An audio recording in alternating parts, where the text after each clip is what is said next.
Assalamu alaikum урматтуу мекендештер, Талас тургундары. Мен сиздерге Шанхайдан сатылып жаткан фундаменти куюлган участокты тартып берейин.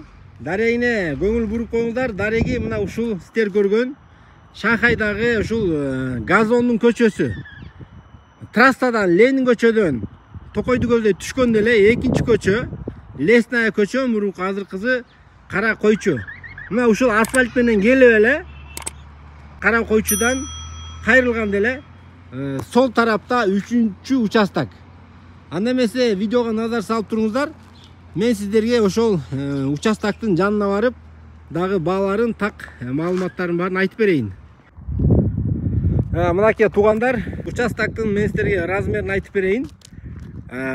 Батыштан чыгышка 17 метр, ал эми түштүктөн түндүктү көздөй 25 метр. Жалпы 4 сотиктен бир аз ашыгыраак.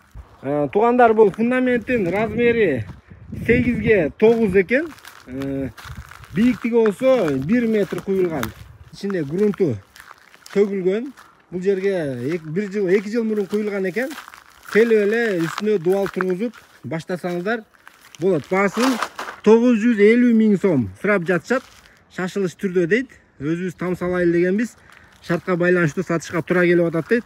Да өзүңүздөр чалып, содалашып көрүңүздөр. Номер 8 мектепке жакын.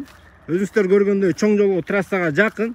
Асфальт менен келип эле бол жолу менен бир 30-40 метр жүргөндө эле мына ушу сиздердин участогуңуздар болот. Анда эмесе ким алса дагы бул участок буйрусун. Туугандар, видеого лайк басып койгонду унутпаңыздар.